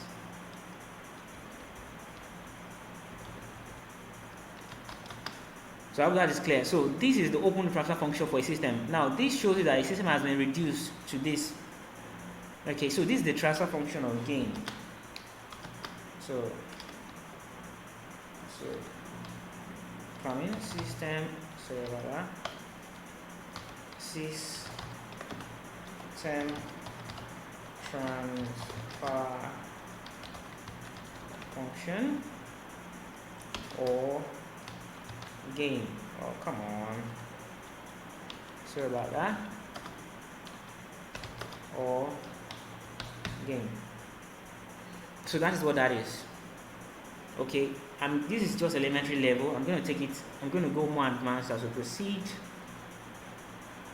Okay, yes. Now, assume you have that system. So how do you deal with the problem? So this is MATLAB. I want to believe that you guys are familiar with MATLAB. And as an alternative to the MATLAB programming interface, you can actually try to do this in Simulink. Simulink is actually more intuitive, and it has a GUI, a graphical interface, where you get to visualize results in a unique way. But I prefer to use this at least for this study. Maybe in some more subsequent time we're going to do something interesting. Now let me say that's a MATLAB script. Let me say exercise 1.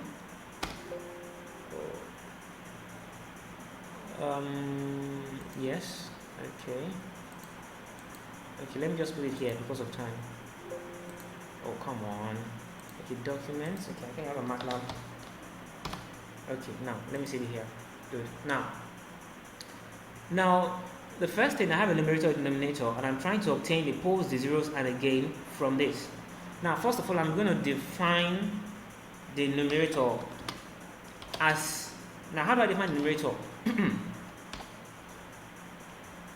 I'm going to take the coefficients 1s squared, 5s, and 14. The coefficient here are 1, 5, and 14. I'm going to put it into an array, as you can see here. Okay? And then what's that? Now I put this syntax here so that you probably follow and see where I'm going with this.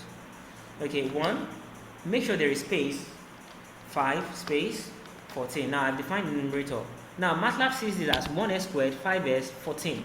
MATLAB takes it linearly. Assuming it is s squared plus 14. Mind if it is for s squared plus 14, I'm just going to make it 1, 0, 14. That's very important. Assuming it is just s squared plus 14, please take note, it's going to be 1, 0, 14. But in this case, I want 1, 5, and 14. So I'm making it 5. So I hope you understand that. And it's important you put the semicolon here so that it won't display each line it's trying to. By the time I'm compiling the code, it won't display each line.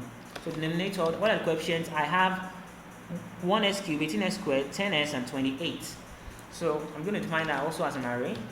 So we have 1, 18, and then we have 10, and then we have 28. Okay, my semicolon. Okay, now I'm going to pass the poles, the zeros, and the gain into an array. And that is Z stands for the poles. Now I can make it Z space P space K. Okay, in other words, I can, okay, let me, this is also an array, but let me just use a comma instead of a space so that the same thing, the comma does the same thing as the space you had here. Okay, equal to, now the MATLAB function for obtaining these 3 parameters in the array automatically is TF2, as you can see on the slide, ZP. And then I pass that into a tuple, if you're familiar with Python programming, numerator, comma, denominator. Now the order is very important, okay? And then I run this. Okay. Okay, good. You see that I made a mistake with the with the spelling, denominator rather. So you see that. Now look at my poles. Now the zeros, now I'm going to come back to this, but let's just follow stepwise. Now the zero, that is the root of the numerator, are what? This, minus 2.5 plus 2.7839i. In other words, it is complex. The zeros of this equation is a complex number, this and this, and of course these are mirrors of each other. Excuse me. And then the poles now, which are the roots of the denominator, are 3, as you can see, since the what's it called now? This is a cubic equation, so we're going to have 3 roots. So you can see now these are all complex numbers too. I hope that's clear enough. Okay. Now, what if we have a case? Now let me open another script. I'm going to save again. So documents, MATLAB, and then E2. Now, in the second case study we have here, now you are given the zeros, you have the poles, and you have the gain. Oh, I didn't point out the gain for the previous one. The gain in this case is 1. In other words, is a direct translation. This has a gain of 1. The output is not greater than the input by anybody. They are more or less equivalent in the manner of speaking. The output signal is equivalent to the input signal in the order of magnitude. In the order of magnitude. Now, assuming you have a case where you are given the zeros, you are given the poles, and you are given the gain, and then you want to, shall I say, obtain the equation itself. What do you do? Now, the syntax what I have here, I define an array for 0. Let's say Z stands for zeros, and I define an array. Now, assuming the zeros are, let me put it here, zeros are minus 3, and let's say minus 8, as you can see there, minus 8, and then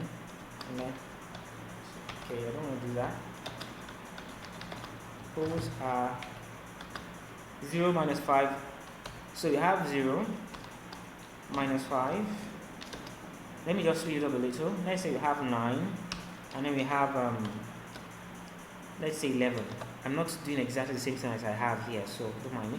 So you see here, it's obvious here that this is the poles, which are supposed, we have 4 roots or 4 poles. That means I'm going to have 4, or should I say 4th order denominator or characteristic equation. What do I mean? Let's go. So we have minus 3 and 8, minus 3, and then we have minus 8.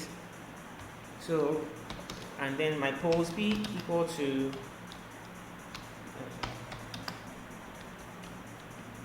0, minus 5, minus, okay, I said I'm going to switch it up a little, 9 and 11.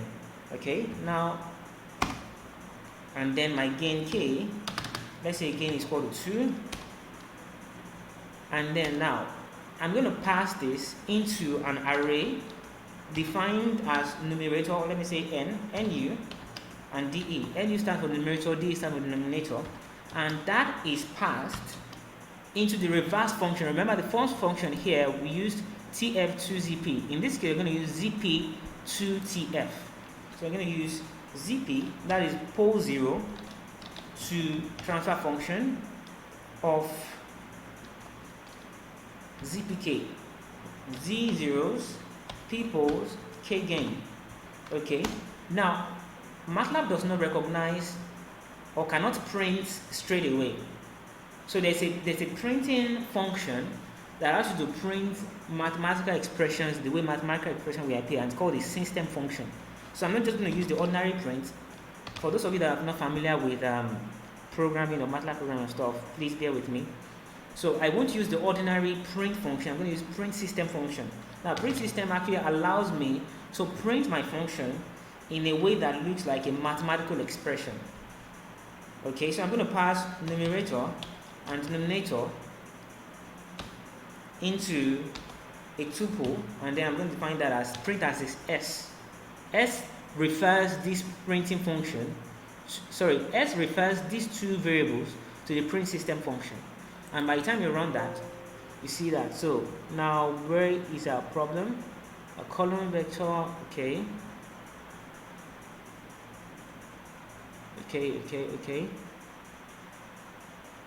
Z must contain a column vector. What did I make a mistake? Oh, yes, there's a mistake. Now, note, it has to be a column vector. Now, this is a row vector. Now, the way you change this to a column vector is instead of you use semicolons. Now, let's go back. Let me show you something. Now, in this case, this is a row vector. Referred to this one now. This is a row because you have 1, 5, 4 on the horizontal. But then the result you get are actually column vectors. You can see here, these are not displayed on a row. This is displayed vertically. This is Z1 and this is Z2 or Z1, Z2 as you choose to call it. And this is P1, P2, P3. Now these are column vectors compared to this that are row vectors. Okay, row vectors, column vectors. I hope that's clear. Now I have to make a correction here. Now this has to be changed to a row vectors by using semicolon instead of commas or spaces. So when I do that, so by the time I run this, I have my result. Okay, do you see that? You can see what I'm now. This is the numerator, that is the coefficient of the numerator, and this is the coefficient of the denominator. Are we together? You can see that this has 5 parameters here. This also has 5. The reason why you have 0, 0 here is because it tries to match the numerator with the denominator. So we have 0 s raised to the power 5, so s raised to the power 4 plus 0 s raised to the power 3 plus 2 s raised to the power 2, which is what you have here. Okay, plus 22s plus 48 all over s raised to the power 4 minus 15s raised to the power 3 minus s squared minus 1s squared plus 495 plus 0. The constant is 0 for the numerator. So the characteristic equation is this denominator. Do you understand? So for this particular expression, this is the characteristic equation that I just highlighted as denominator. I hope that's clear. So let's go one step further. Let me see. Oh, haha. I really hope you're enjoying this. I didn't intend to take this much time, but I hope you're finding this insightful. We should wrap this up in the next, let me see, next 15 minutes or so. I just want to be sure. Okay, now let's do something that is a little bit more complex. Okay, now so let's say call that E3, example 3 documents. So let's say E3. Now given what you have here, sorry, I'm trying to make that clearer. Now, given this, oh, come on. Sorry about that. Now, given this transfer function, okay? Now, you want to obtain what we've been doing all this while, okay? Now, you will notice that there's a new, okay, let me not get that there's a new function, okay? You want to obtain probably the gain for this transfer function. You want to obtain the gain. Come on. You want to obtain the gain. What else do you want to obtain? The poles and zeros. Actually, it's obvious you should be able to get the poles and zeros here. The poles here are s equal to 0, s equal to minus 4, and s equal to minus 8. While in this case, for the numerator, the zeros are s equal to minus 3 and s equal to minus 5. Now, let's try to implement that in MATLAB. So we define the numerator. Okay. But then you notice that the numerator is in compartments, so to speak, or in parts. We have the first part is 6, second part is x plus 3, and the third part is s plus 5. This is a factorized polynomial. That's what it is for the poles and the zeros. So now let's do that very quickly. Let me use n1, as you can see. Multiply n1 equal to 6. Do I need to define that? Okay, let me define that. n1 equal to 6. Let me do that. Okay. Now n2 equal to. Now I define this as an array, and this also has to be an array. Remember, we are passing it into a function. So that's 6, not just a constant. Is that alright? Okay. Now, what would be the coefficient matrix for the second part of the numerator? That's going to be 1 and 3. I hope that's clear. Okay, and then we have the third part equal to 1 and 5. That is this part you have here. Okay. Now that's for the numerator. Now let's define the denominator. We have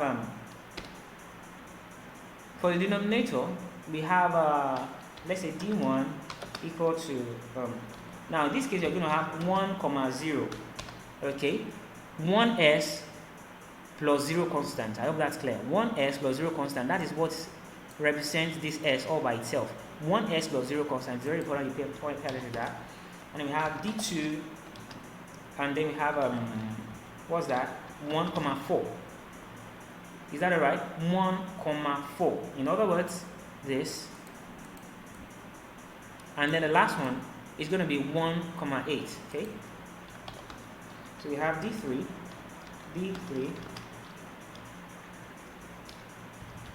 Let me make sure that's properly aligned. 1, 8. I can use 1, 8, depending on what I choose. Now, good. Now, how do I multiply? You're going to notice there's a new function. How do I multiply these three? There's a function called CONV, which is what you have here. Conv function. Now, let me do this. I'm going to say D1. Now, that is denominator 1. Oh, let me say DEN1. Okay. Well, let me just use denominator. Now, denominator equal to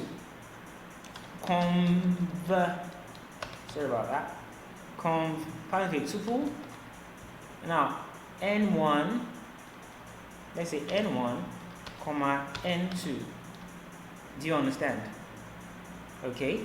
Now, your conv function only takes into what's it called now? 2 variables. Okay. And you're going to see what I'm trying to do here. Conv. Okay. Comma. Okay. That should be N3. Okay. Now, what am I trying to do here? I'm trying to combine these three. First of all, I multiply the first and second with the conv function. Okay, CONV function multiplies first and second. Is that alright?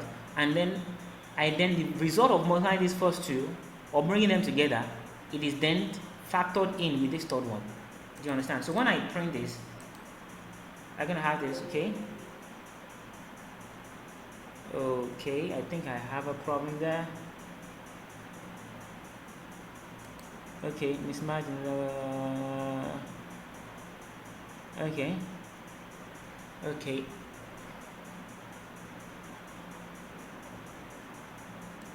I'm coming.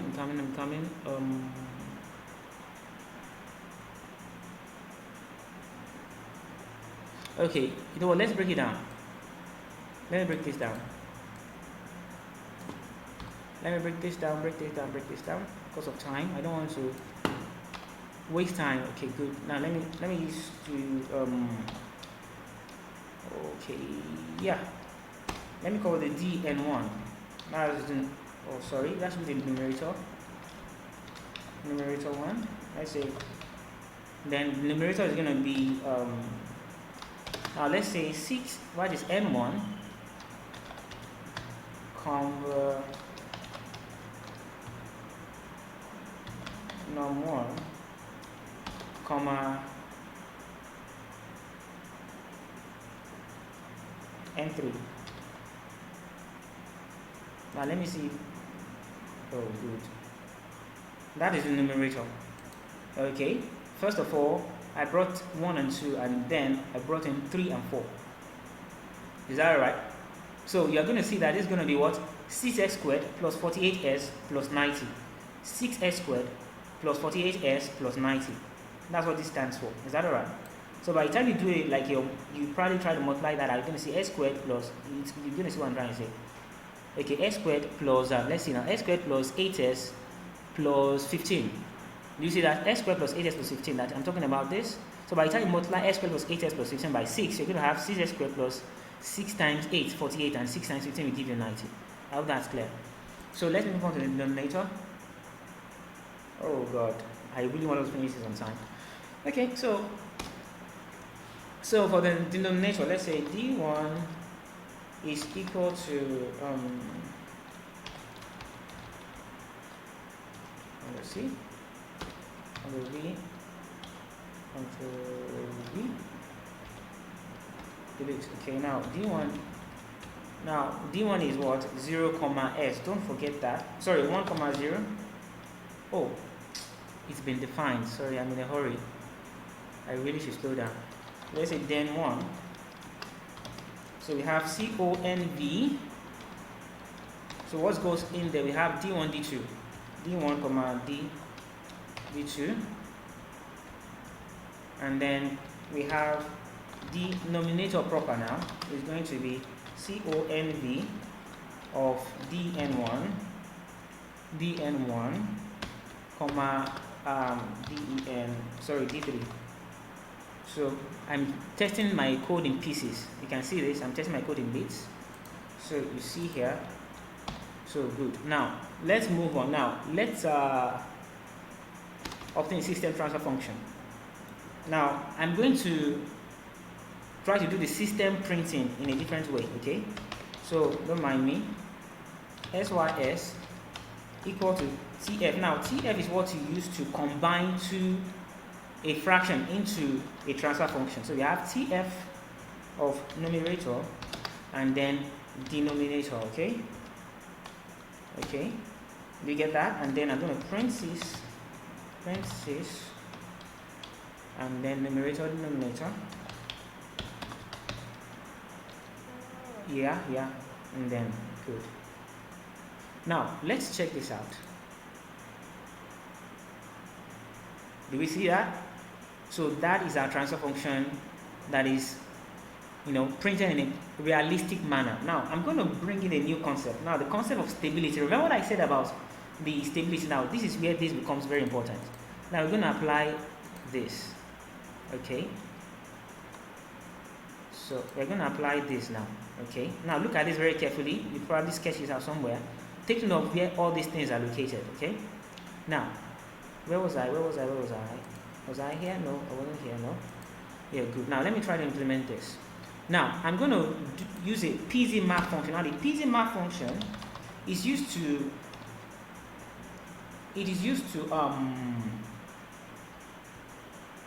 automatically generate the values of the poles and zeros placed on the S-plane. Okay, so I'm going to put in the transfer function SYS, which is the transfer function of numerator and denominator. I'm going to put it in the PZ map. Okay, I'm going to print the pole zero map for this. Ctrl V. So by the time I do this, busy, you can see it's busy here. It's trying to generate the pole zero map. Good. Okay, now look at this. Now compare what you have here. Now don't forget we are dealing with this. Now the poles are represented by these crosses. These two crosses are poles. Why the zeros are represented by these zeros? So we have three crosses. One pole, another pole, and then another pole. 1, 0, and then another. In fact, my MATLAB is actually highlighting it for me. We can see here the zeros are -3 and -5, which is what we have here. -5, -3. Oh, come on. This is what? -5, -3. And then for the zeros, we have s equal to 0, s equal to -4, and s equals to -8. Okay? S equal to... Wait, I hope I am on the right... Yeah, s equal to 0. That is at the origin. You can see this is the origin. This is the imaginary axis. Please don't make a mistake. This is the imaginary axis. This is the imaginary axis. This is the imaginary axis. Okay? So this is s equal to 0. And then this is s equal to -4. Oh, I switched it up, right? Yeah. Yes, s equal to -4 and then s equal to -8, as you can see. So what can we say about the stability of the system? All the poles are in the left hand side, that they are to the left of the imaginary axis. As a result, this system is stable except for one that's on the imaginary axis. So what does that tell us? This system is marginally stable. Remember what we said. If just one of the poles is on the imaginary axis, right? What does that mean? Automatically the system is marginally stable. Okay? Let me see how far we've gone. Okay. Shouldn't spend more than 2 hours here. Okay, so that's that. I'm done. I'm gonna rush. So play around with it. Your free time. I'm going to do this last. Now this is a practical example. This is a practical example. We're dealing with here. Let's say you have a block diagram and you have to reduce it using MATLAB. Or should I do this first?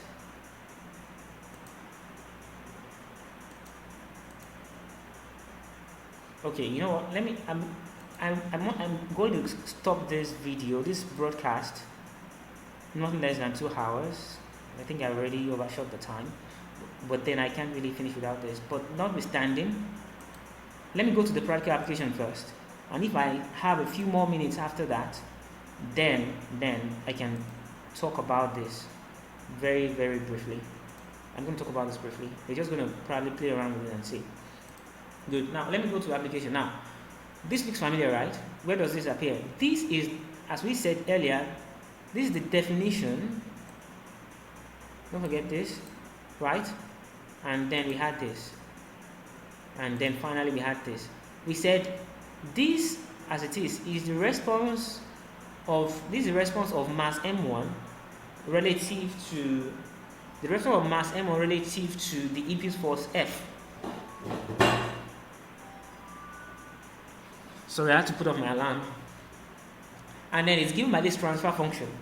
Now I want to see the stability of the response with respect to the input F of S.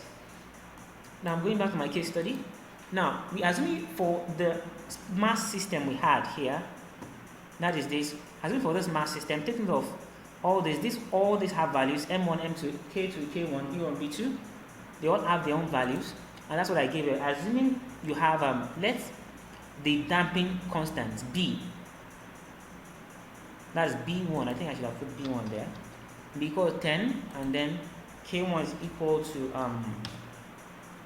5 newton per meter, and the mass, that's M1, is 10 kilogram. Okay. Now let's see how this behaves in that regard. If the system is stable, and then we can play with some other stuff. Is that alright? So don't forget this is what we're dealing with. So open another script. Oh, come on.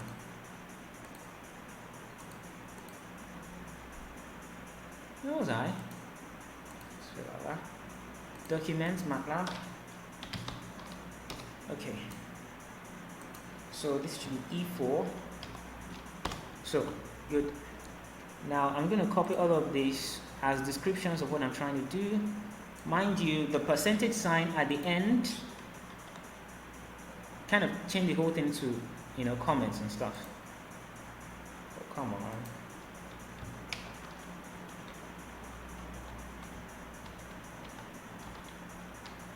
Okay.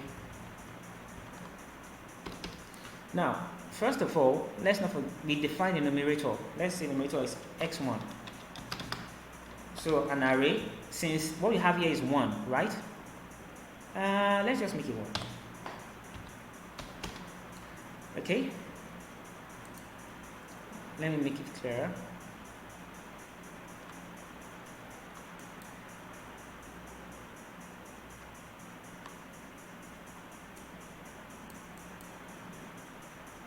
Sorry. Okay. So now what's the denominator? So let's call that F. Let's say F equal to, define an array. What are the coefficients? Coefficients are, now M1 is 10. Don't forget from our description, 10 kilograms. And then we have what's B1? That's also another 10. And then what's K1? That's a 5. Okay. Now we have okay. And now let's define a parameter G as a transfer function of these two. Let's say x1, comma f. Okay. Do you understand? So I can actually say, let me try this. Print sys, like we did earlier. So you have let me see if this works.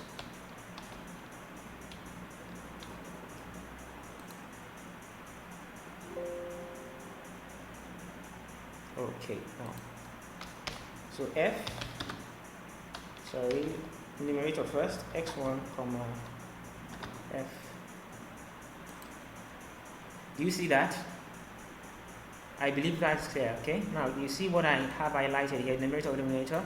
It's exactly what we have, except that instead of having m1, b1, k1 now, we now have their numerical values. Okay, so we're going to go a step further. So having done that, let's try to obtain the poles and the zeros. Okay, remember we're passing that into array, and then again, that's z should come first. Zpk equal to, and that's, don't forget the tf, no, not tf2. Yeah, sorry, tf2 zp function, and they pass that the tuple of the x1, right? x1 and then f. Is that alright? So let's try this out. Good. So what do you see here? Now you see that we don't have any zeros. That's obviously because the numerator here is, there's no s variable there. Do you understand? So you see here, these are your roots. Now how would this be located on the s-plane? So I'm going to use my pzmap function. So I'm going to do pzmap of g. Don't forget, g has wrapped x1 and f into a transfer function. So I put g, escape. Sorry about that. So when you run this, still busy. Oh, I think we're done. Good. Now what do you see? The poles. Look at them here. Don't forget, this is the imaginary axis. Okay, the poles are 0.5 minus 0.5 on the real axis, which is what you have here, and minus 0.5 on the imaginary axis, which is what we have here. So I'm plus 0, minus 0.5, plus 0.5, minus 0.5, minus 0.5. So this point here, as you can see, is the first pole P1, and this point here is the second pole, what? P2. And since both are to the left of the imaginary axis, this is a stable response. In other words, x1 responds in a stable manner to f. In other words, x1 reduces over time as we reach 0. Okay, x1 does what? It reduces over time as we go towards 0. Is that clear? So now let's try something else. Now assuming I want to plot this. I want to plot the response in the time domain. I'm going to use the command that is the response. Now, assuming you have a stepped response of force, assuming this force as it is now, I'm coming. Let me include it here. So I'm always going to say, assuming you have a force of 1 Newton. That is unit stepped force. That is 1 Newton. I think I already put, oh, it's here already. I don't need to put that. Let me just delete it. So we want to look at how this behaves, how the system is going to be with respect to a unit step force. So I'm going to use the step command, step G, and then I run.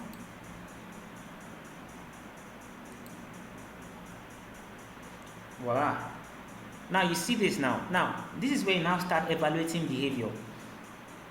Okay, remember the first map? The first map we dealt with, the PZ map. That is stable. Now look at the way it behaves now. Okay? Look at the way this behaves. It has a minimum overshoot. Okay? And then what's the rise time? Now I'm going to put in something else. The grid on command. The grid on command makes sure that good. Now, what are the metric now? What is the delay time? Delay time. Now, this is the input. The input is what? 0.2. Sorry, the maximum input level, the input threshold, sorry. The input threshold is 0.2. Now, half of that is what? 0.1. Did you get that? The reference level, the reference input is what? Or sorry, not the reference input. The threshold of the input is what? 0.2. That is what your response stabilizes to over time. Do you understand? Now, the delay time, remember delay time is what? When you reach 50%, don't forget that, 50% of the threshold of the input. Now, the 50% of 0.2 is 0.1. By the time I put a marker here, what do I have? 2.02 seconds. Now, that is the delay time. Okay, now what's the rise time? The time it takes for this to meet, this will be the rise time. The rise time is 4.69 seconds, as you can see. Okay, that is the time it takes the response to meet the threshold of the input. And then the peak time will be somewhere around here. That is when you get the maximum value, 6.3 seconds. Now, obviously, this system is not a very sharp system. In the way of speaking, in other words, if you want your system, the mass to damp quickly, something that takes 2 seconds, or should I say that takes wait, let me go over it again. That takes 4 seconds. 1, 2, 3, 4. For the outputs to meet the threshold of the input, then that's a really slow system. Now that's where you start now playing around. You play around now, the mass is constant, you can't play with the mass. For any system you are designing, you can't touch the mass is constant. Except probably it's allowed. But assuming you can allow to play with this, for example, no, you should be allowed to. You are trying to get a particular, try to minimize the rise time, the response time, and all of those things. So probably you start playing with this and see the effect. Now, assuming this is not 10, assuming that's the mass, sorry, and this is B, that is the damping ratio. Assuming you reduce the damping ratio, what would it be like? Good. Now look at this. I have an interesting behavior here. Now, obviously, you see now, I have reduced the response time to about rise time, sorry, not response time, to 2.9. Initially it was 4.6, now 2.9. Now this is where it's really getting interesting. So you try to tweak and manipulate, tweak those parameters, the stiffness of the spring, and this particular value here. Okay, let me see. I think I'm out of time now. Okay, I have 3 more minutes. I think I'm going to stop here because of time. I shouldn't exceed my time, but I hope you've learned something today. I really hope you have learned something today. But then the thing is this, like I said, I'm going to make the slides available to the organizers. Okay, and then it should be included as a Google Drive link in the video description that you can play around with. I actually have my codes put here, embedded in the slide, so you can try them out and see this behavior, and you can actually read further. I think I'm going to also look for further reading links and send it to the organizers.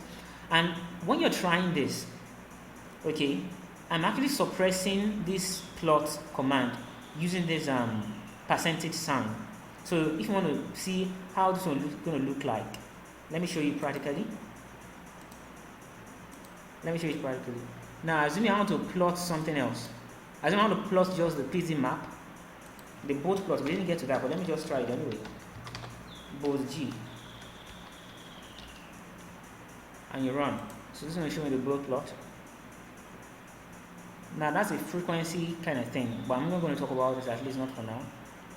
Now, assuming I want to see just the PZ map and not see all of this, there are other techniques that I can use, but because of time I won't go into all of that.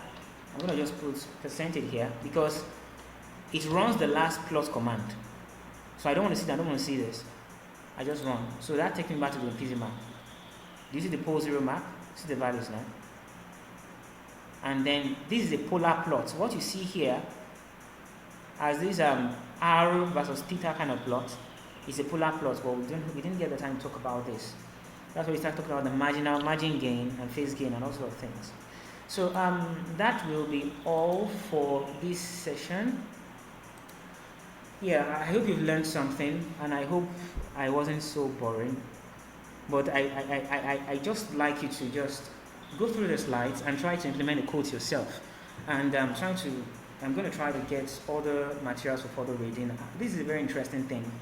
As long as you can model the system mathematically, you can get a differential equation that describes the system.